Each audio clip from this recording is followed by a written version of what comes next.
Good afternoon, crap to cream, week's progress, not a lot.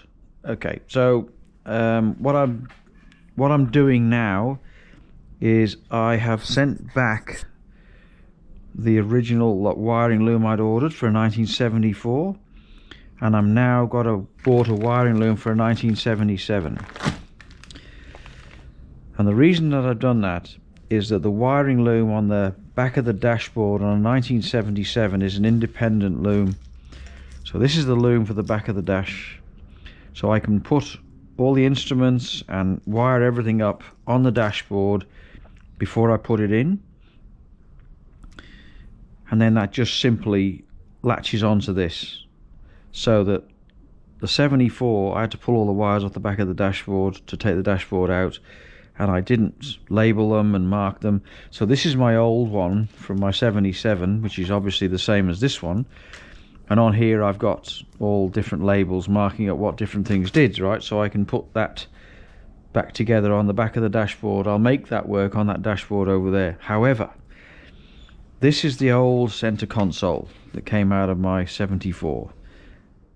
Bit average, can't do a lot with it because it's got these squares cut, the oblongs cut out of it, and it just, yeah. So the later one, I had a spare one. So what I've done now is I have cut the two heater controls out of the outside, and I've now made those gauge holders. So I can put the boost gauge in here, but the AFR meter, the outside diameter of that won't fit in here. So I'm going to move the coolant gauge to here. It's out of sight of the driver, I know, but that'll have to go here because that's just where it will fit. So I'll have to extend the cable from the dash loom down to here so that it fits that, and then that'll all work.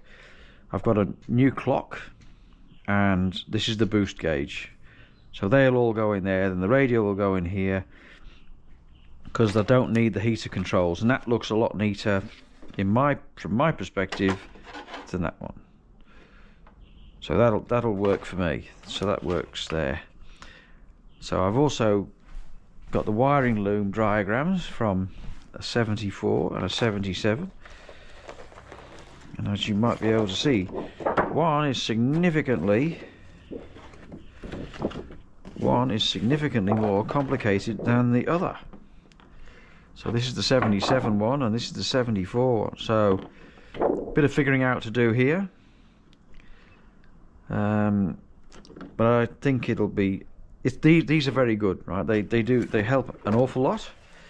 My heater taps arrived, and apart from that, I think that's about it for down here today. I've finished now rebuilding my heater. I don't know whether I showed this, but I've finished painting all this, so that's all done now with the labels. The motor's up in the other shed, and then I've got the rubber block to go on the bottom, and then this is the heater core. So I'll clean that up and then I'll put that back in again, because there's nothing wrong with that one. I think that's about it. So that's the plan now. I'm going to put this 77, rewire the whole loom, rewire the whole car, so the looms are 77. I'm not sure whether it's like there's subtle things like the horn has two spade connectors on it, and the early one or the later one has two, and the late has one. So I just got to figure that out. Minor in comparison to what I'm dealing with overall. My windscreen's arrived, so a complete windscreen I got from a fella over east. I won't tell you the price because I'm embarrassed about how cheap it was. So that spare windscreen and frame, so that's great. And what else?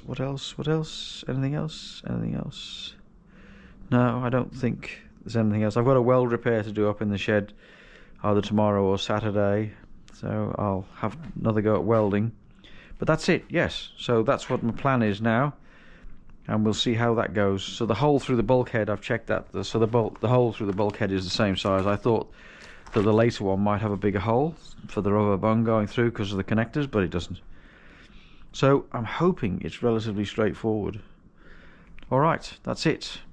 I'll catch you soon. Thanks for subscribers and for the comments that I'm getting. As usual, it's all really very productive and helpful and constructive, and thank you very much indeed.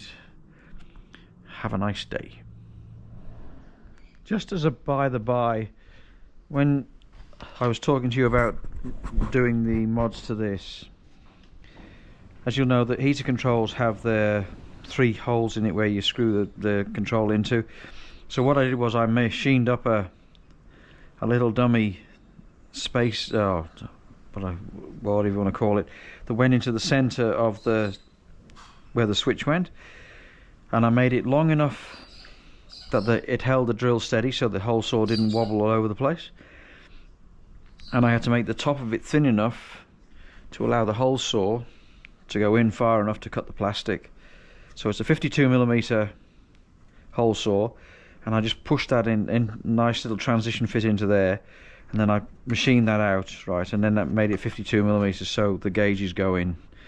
So that's just what I did. That's a by the by, you know, if you're wondering how I machined that out neatly without like just filing it and drilling it and making the right mess. So yeah, there you go. Alright, just thought I'd let you know how I did that.